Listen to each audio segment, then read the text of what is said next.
হ্যাঁ গো, বাইরে যা বৃষ্টি হচ্ছে তাতে মনে হচ্ছে গ্রামে এবার বন্যা হবে।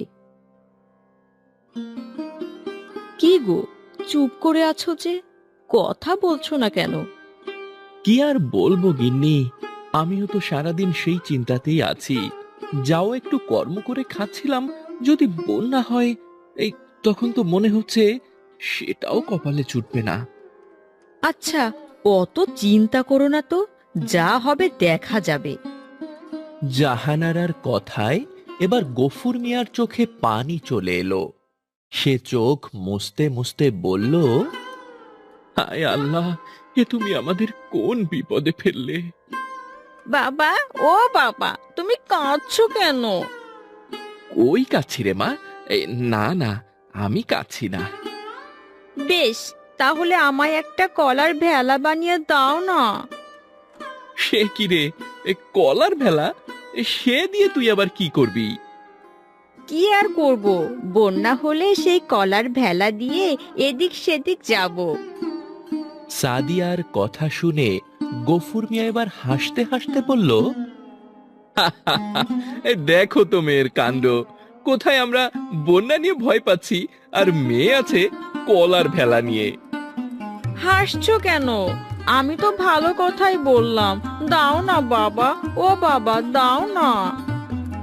মেয়ের আবদারে এবার গফুর মিয়া বলল, আজ কাজ থেকে ফেরার সময় দুটো কলা গাছ কেটে নিয়ে আসবো, সেটা দিয়ে তোকে ভেলা বানিয়ে দেব, কেমন? গফুর মিয়ার কথায় সাদিয়া খুশিতে নাচতে লাগলো আর বলল, কি মজা, কি মজা, কি মজা। হয়েছে, যা এবার ঘরে যা। হ্যাঁ গো, আমাকেও ছাতিটা দাও, দেখি বাইরে থেকে কাজ সেরে আসি। এই বলে গফুর মিয়া ছাতি নিয়ে বাজারের দিকে রওনা হলো।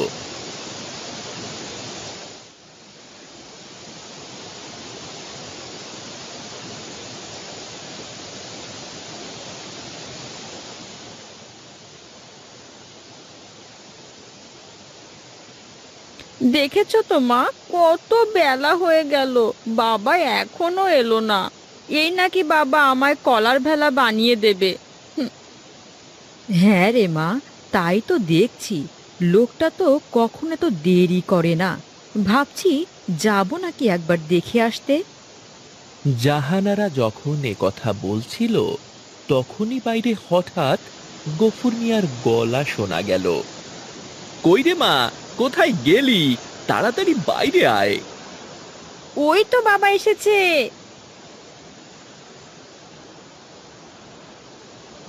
সাদিয়া বারান্দায় আসতেই দেখলো গফুর মিয়া দুটো বড় বড় কলা গাছ কেটে এনেছে।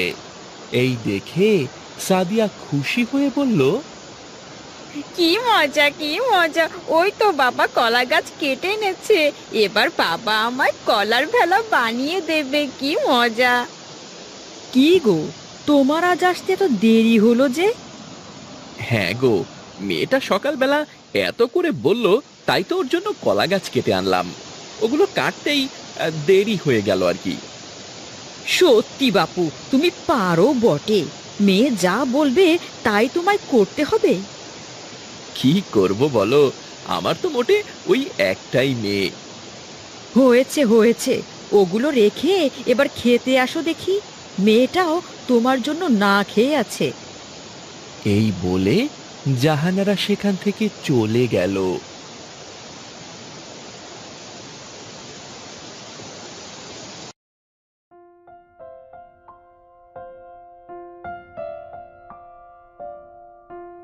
বাবা, ও বাবা, আমার ভেলা কখন বানাবে?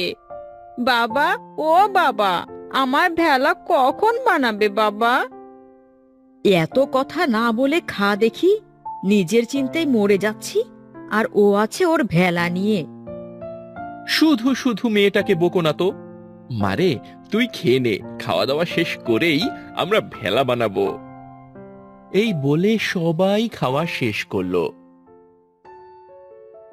এরপর গফুর মিয়া কলা গাছ দিয়ে ভেলা বানাতে লাগলো। বাবা, বাবা, আর কতক্ষণ লাগবে ভেলা বানাতে? এই তো রে মা, হয়েই গেছে। আকাশে যা মেঘ জমেছে, মনে হচ্ছে খুব করে বৃষ্টি হবে। হ্যাঁ বাবা, তুমি তাড়াতাড়ি কাজ সারো।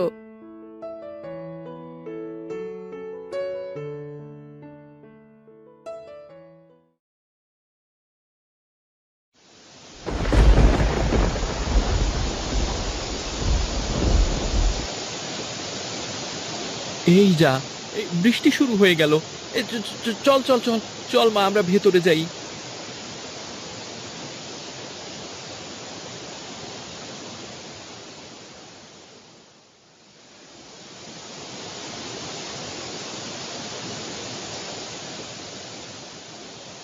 হায় আল্লাহ, এই বৃষ্টি যদি না থামে তাহলে তো বন্যা হয়ে যাবে।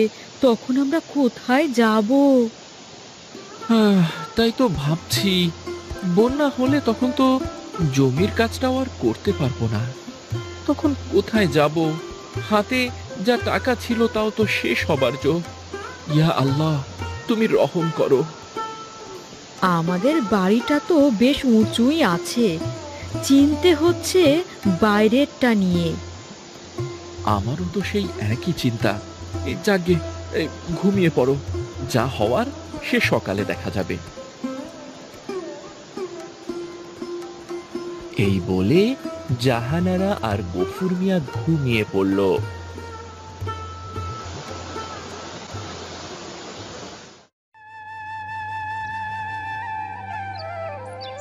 পরদিন সকালে ঘুম ভাঙতেই জাহানারা দেখলো বাড়ির চারপাশ বন্যার পানিতে থই থই করছে। হায় হায় হায় হায়, যা ভেবেছিলাম তাই তো সত্যি হয়ে গেল। ওগো, কোথায় গেলে? তাড়াতাড়ি একবার বাইরে এসো। জাহানারা ডাক শুনে গফুর মিয়া বাইরে এসে বলল, কি গো, এই সকাল সকাল এত হাঁক ডাক ছাড়ছো কেন? এ কি, এ তো দেখছি সত্যি সত্যি বন্যার পানিতে চারপাশ থই থই করছে। হ্যাঁ, আর যেরকম বৃষ্টি হচ্ছে, মনে তো হচ্ছে না এই বন্যা সহজে যাবে। এবার কি হবে তাহলে? মেয়েটাকে নিয়ে কোথায় যাব আমরা? জাহানারার কথায় গফুর মিয়া কাঁদতে লাগলো আর বলল, হায় হায় রে, এ আমার সংসারের কি সর্বনাশ হলো। এবার আমি কি করব? কি করে সংসারের হাল ধরবো? সারা গ্রাম তো পানিতে ডুবে গেছে। কে দেবে আমায় জমির কাজ? ও বাবা, বাবা, কেঁদো না বাবা। দেখো, আল্লাহ নিশ্চয় একটা ব্যবস্থা করবেন। হ্যাঁ গো, মেয়ে তো ঠিকই বলেছে, ভেঙে পড়লে তো চলবে না। আমার কাছে অবশ্য কিছু টাকা জমানো আছে, কিন্তু ওই টাকা তো বেশি দিন চলবে না। আচ্ছা বাবা, ওই টাকা দিয়ে আমরা যদি কোনো ব্যবসা করি? ব্যবসা? এই কিসের ব্যবসা করবো রে মা? তাছাড়া কোথায় বা করব? কেন, আমার ভেলাই করবে? সাদিয়ার কথা শুনে জাহানারা আর গফুর মিয়া দুজনে কিছুটা চমকে গেল। ভেলাতে? কিন্তু ভেলাতে কি করব? হ্যাঁ গো, বলছিলাম পুরো গ্রামই তো পানিতে থই থই করছে, অনেকেরই নিশ্চয় খাওয়ায় সমস্যা হচ্ছে। আচ্ছা, আমরা যদি এই ভেলাতে করে একটা ভাসমান হোটেল খুলি, তাহলে কেমন হয়? জাহানারার কথা শুনে গফুর মিয়া অবাক হয়ে বলল, বলছো কি, হোটেল? হ্যাঁ গো, আমি না হয় বাড়িতে রান্না করব, সেগুলো তুমি ভেলায় করে বাড়ি বাড়ি বেচবে। কি গো, কিছু বলছো না যে? হ্যাঁ বাবা, এটা কিন্তু মা ভালোই বলেছে। কিন্তু ওগো, আর কিন্তু কিন্তু করো না, একটা কিছু তো করতেই হবে। দেখো না, এটা করে যদি কদিন সামাল দেওয়া যায়। জাহানারার কথা শুনে গফুর মিয়া চিন্তায় পড়ে গেল। তাকে চুপ থাকতে দেখে সাদিয়া বলল, কি গো বাবা, চুপ করে আছো কেন? কিছু বলো। বেশ, তোরা যখন বলছিস, একটা চেষ্টা তো করা যেতেই পারে। এ, দাও গিন্নি, তোমার টাকাগুলো দাও, দেখি ভেলায় করে বাজার সদাই করে আনি। কি মজা, কি মজা! বাবা, আমিও যাব তোমার সঙ্গে। আচ্ছা মা, চল। এরপর গফুর মিয়া আর সাদিয়া মিলে বাজার সদাই করে আনলো।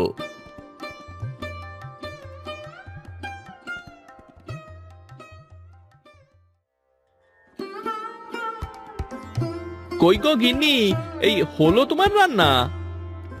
হ্যাঁ গো, হয়েই গেছে। আমি খাবারগুলো হাঁড়িতে তুলে দিচ্ছি। এখন তো আকাশে বৃষ্টি নেই, তবুও হাঁড়িগুলো কিন্তু ঢাকনা দিয়ে ঢেকে রেখো, কেমন? হ্যাঁ গো মা, তুমি একদম চিন্তা করো না। আমি তো আছি বাবার সাথে, আমি সব দেখবো। কি বাবা, তাই তো? হ্যাঁ রে মা, তুই তো আমার লক্ষ্মী মেয়ে। এরপর গফুর মিয়া সাদিয়াকে সঙ্গে করে খাবার নিয়ে ভেলাতে করে গ্রামের এদিক সেদিক ঘুরতে লাগলো। আসুন আসুন, খেয়ে যান। গরম গরম ভাত, গরম গরম তরকারি। ভাসমান হোটেলই এখন বড় দরকারি। আসুন আসুন, খেয়ে যান। কই রে মা, কোনো বিক্রি তো হলো না। কতক্ষণ ধরেই তো তুই ডাকছিস। তাহলে কি তোর মায়ের জমানো টাকাগুলো সব বৃথা গেল? অত চিন্তা করো না তো বাবা, এখনো তো অনেক সময় আছে।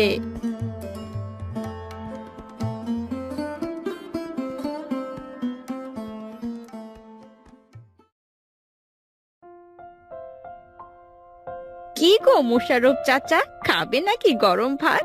আমার মায়ের হাতের রান্না কিন্তু দারুণ। আরে গফুর মিয়া যে, এই তুমি আবার এসব কি করছো? কি আর করব ভাই, একটা কিছু করে তো খেতে হবে। তাই ভাবলাম এই ব্যবসাটাই শুরু করি। বেশ বেশ, কই গো গিন্নি, কোথায় গেলে? তাড়াতাড়ি একবার বাইরে এসো তো। কি গো, ডাকছো যে? এই দেখো, গফুর মিয়াকে নিয়ে এসেছে। একটু আগেই বলেছিলে না রান্নাঘরে পানি জমেছে, রাঁধতে পারবে না? রাঁধতে তোমাকে হবে না। তাহলে খাবে কি? আজ আমরা গফুর মিয়ার ভাসমান হোটেলে খাবো। সত্যি মিয়া, তুমি আজ বড় উপকার করলে। এবার এই তাড়াতাড়ি আমাদের খাবারটা বেড়ে ফেলো দেখি। আর হ্যাঁ, রাতের খাবারটাও আমি কিনেই রাখবো, কেমন? মোশাররফের কথা শুনে গফুর মিয়ার সাদিয়া অনেক খুশি হলো। এরপর মোশাররফ ও তার বউ লায়লাকে খাবার বেড়ে দিল। আলহামদুলিল্লাহ, ভাবির রান্না তো দেখছি আসলেই চমৎকার। ওগো, আমি কিন্তু বৃষ্টির কদিন রাঁধতে পারবো না। কিরে সাদিয়া, রোজ রোজ সময় মতো খাবারটা দিয়ে যাবি তো? হ্যাঁ চাচি, তুমি একদম চিন্তা করো না। সত্যি গফুর মিয়া, তোমার মাথায় অনেক বুদ্ধি। এই বন্যায় অনেকে তো ঠিকঠাক রান্না করে খেতে পারছে না। আমি সবাইকে তোমার হোটেলের কথা বলবো, কেমন? আর এই ধরো তোমার টাকা। সত্যি ভাই, বড় উপকার করলে তুমি। এবার আসি তাহলে।